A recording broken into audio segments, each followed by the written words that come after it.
Phew, there's still so much left over. My name is James. As I looked at the convenience store ready meals that were about to be discarded, I sighed. Even though they were past their expiration date, it seemed such a waste to throw away so many meals. I knew the value of food, that's why I thought it was such a pity. By the way, I wonder how that girl is doing. While staring at the ready meals destined for the trash, I was reminded of something. My family runs a convenience store. But when I was little, I often felt bad about it.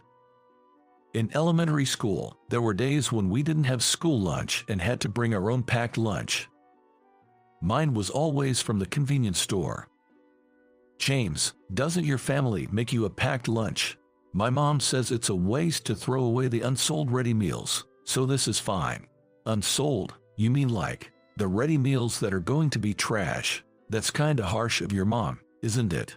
It might be hard to imagine now, but back then, on days when we needed a packed lunch, my parents would have me take one that was meant to be discarded.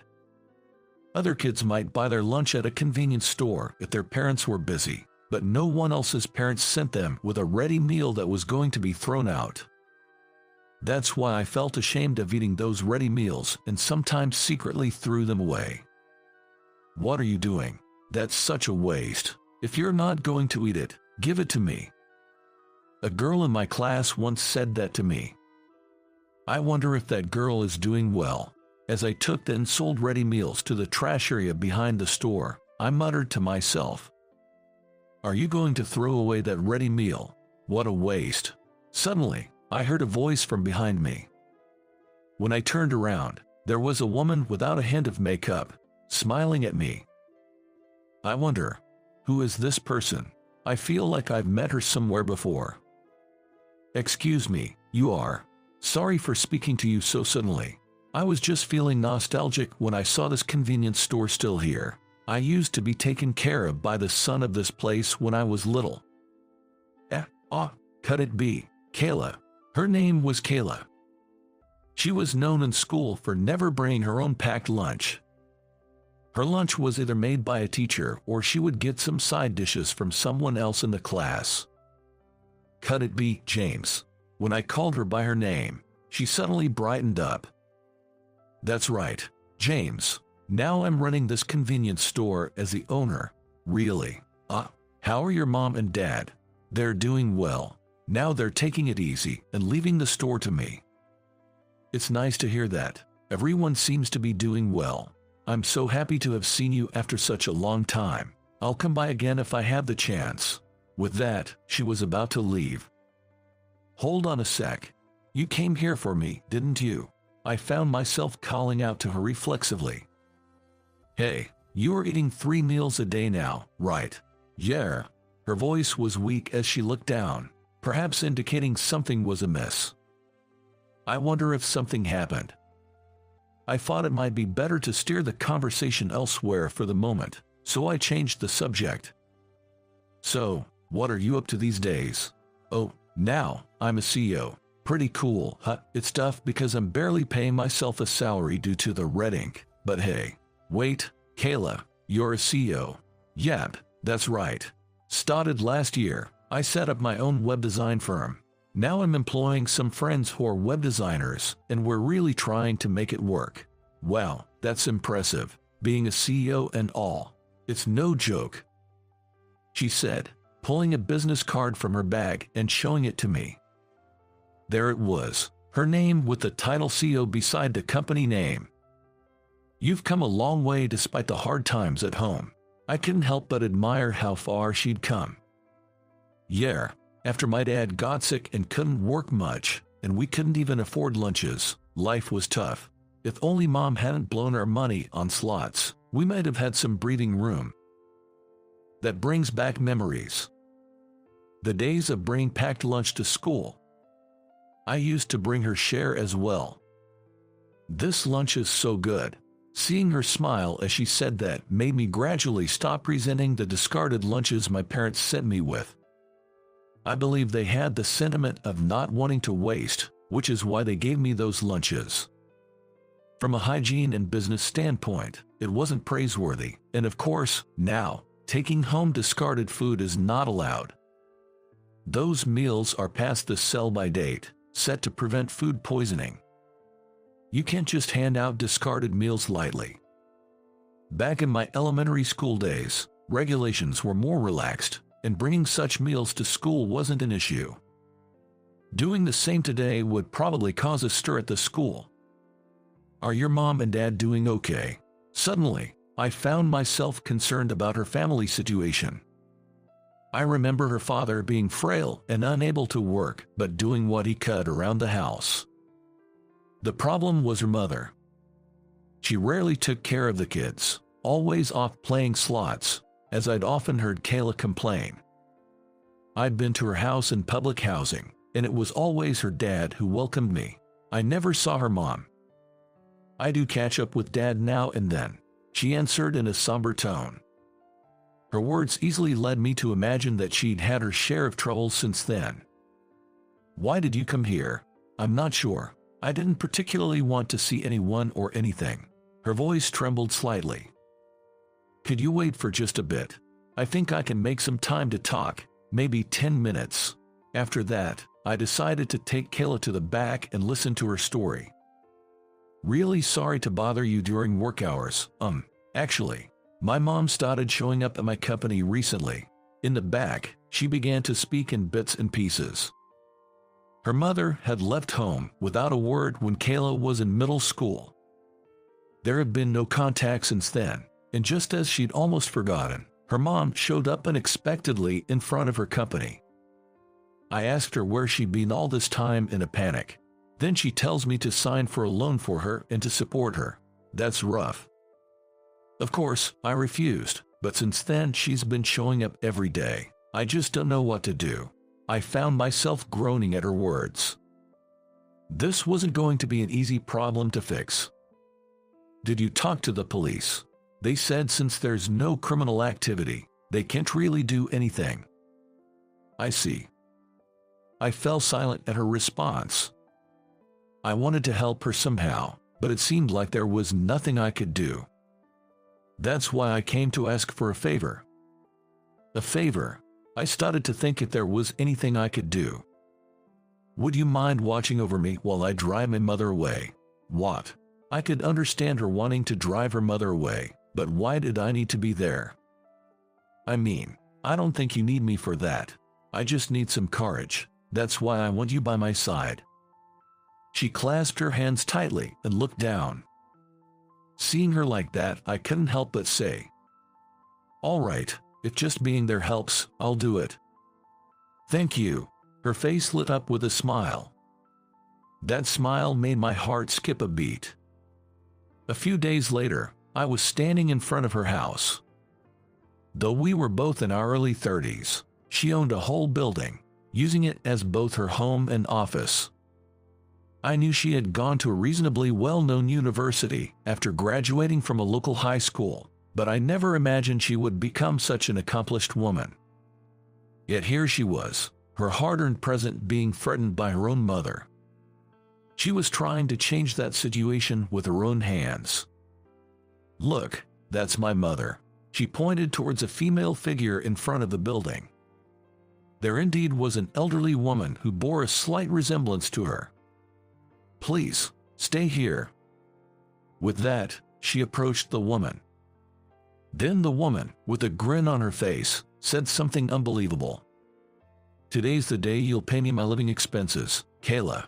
You do have a duty to take care of me, don't you? You're my daughter, after all. Come on, because of you, Kayla couldn't even bring a packed lunch to school, and now you expect her to take care of you. What's that about?" As my inner voice grew louder, I heard her speak. "I'm sorry, but I don't consider you my parent anymore. Please, stop following me around." "Oh, you think you can say that to me? I could always ask someone scarier than me to come ask you." Seeing the woman's sly grin sent a chill down my spine. But Kayla stood her ground and retorted, "I'm not the child anymore, the one you stole Dad's money from. I'm an independent adult now, so I'd appreciate it if you'd stop involving yourself in my life. I've already consulted a lawyer about this, and I'm well aware of where you've been borrowing money from. I could easily tell the debt collectors where you are." "What? You're threatening me?" The mother raised her voice in anger, but Kayla continued. "This is a proposal. If you stay away from me, you can live peacefully. What do you say?" She held her mother's gaze and went on. "I've also met a few people who say you've run off with their money. Would you like me to tell them where you are too? How did you get that kind of information? I'm not just a child who obeys you anymore. Don't underestimate me." "What? You're getting too big for your boots." Her mother glared at her and spat out those words. But thinking better of it, she quickly left the scene. She had won. The moment I saw that scene, I was certain of it. But in the next instant, for some reason, her mother turned around and swung her arm high. Her eyes widened. At that moment, my body moved on its own. I grabbed the arm that was about to slap her cheek and glared at her mother. "Hey, what do you think you're doing? Just a friend of hers. Go ahead, hate her if you want, but I'll be calling the cops then, okay? Och, do whatever you want." Her mother shook off my hand and fled the scene as if running away. "Kayla, are you all right?" I rushed over to Kayla, who was behind me. She stood there dumbfounded. "Yeah, I'm fine," and she gave me a deflated reply. Afterward, she took me to a nearby restaurant. She wanted to treat me to a meal as a thank you. "I never thought I'd be protected by you. Sorry, I just acted without thinking." "No, I'm just thinking. This is the second time you've protected me." "Was there another time before?" "Yeah, I was so embarrassed that I couldn't bring a packed lunch to school, but then you started bringing an extra lunch for me, and I was truly grateful. I didn't have to rely on teachers or anyone else anymore. Really, I was so thankful to you back then, James." "Nah, I just did what I could." "Yeah, you always said that whenever I thanked you." Remembering those words, that's why I was able to stand up to my mom today. Kayla, I never imagined that the lunches I shared with her back then gave her such courage. "Hey, do you think we could meet up once in a while? I feel like I could become stronger if I'm around you." "Of course, I'm there for you anytime." I smiled in response to her words. "And there's one more thing I want to ask you." "What is it?" "At my workplace, we've been passing on food that people have at home, stuff that's close to expiration, to a kid's kitchen run by an acquaintance. If you could." Yeah, of course, I'll help. I've got things like instant noodles and ready-to-eat meals stocked up. I'll ask my folks about it when I get home. Maybe even talk to the deli about it." Really, that make me so happy. Throwing away leftovers is a waste, not just in terms of effort, but money for the store too. Personally, I hate waste, because, it's just too wasteful, right? We inadvertently looked at each other and laughed. That evening, when I got home and told my parents about Kayla, my mom said, "That girl has really grown up, becoming quite the businesswoman now." It does feel pretty good. They both remember the lunch issue from when I was in elementary school. Our family store being independently owned and all, it's always been hard to just throw away food. We were never giving out food that was days old or anything. My parents seemed pleased as they talked. I think Kayla understands better than anyone the pain of not being able to eat. That's probably why she started doing what she does. I want to help too. I was thinking of using our store as a collection point to gather food from neighbors that they can't finish and donate it. That's a nice idea, as long as it's unopened and can be stored at room temperature, I guess. She's really turned out to be a responsible young woman. Bring her over again sometime. I will. We've got some meetings and stuff to discuss anyway. Later, Kayla showed up all dolled up and in a sharp suit, and she bowed deeply to my parents, saying, "Thank you so much for everything. Wow, you've turned into such a beautiful young lady. We're delighted. I grew up on the meals from here, so it's probably thanks to that. My dad sends his regards to you too. How is your father doing? He's been able to get out more on my days off recently. Someday, he wants to come over and thank you properly." Kayla said while handing over a box of pastries to my mom. And just like that, our family reconnected with her after several decades. A few times a week, we deliver food collected from neighbors, and the support for the children's diner was greatly appreciated by the working moms holding down the fort at home. One day, Kayla said with deep emotion, "The reason I want to contribute to the children and their mothers is that you and your family helped me out back then. I'm so glad to be able to support families where the moms are working hard to help produce the number of kids going hungry." I gently hugged her shoulder as she spoke, a hint of her past struggles in her voice. Our efforts were later featured in the news as a contribution to the community, and eventually, we were both honored by the local government. Now we are working hard together to establish a food bank. We've made a pact to deliver smiles to the children who are suffering from hunger. That's the promise we've made to each other.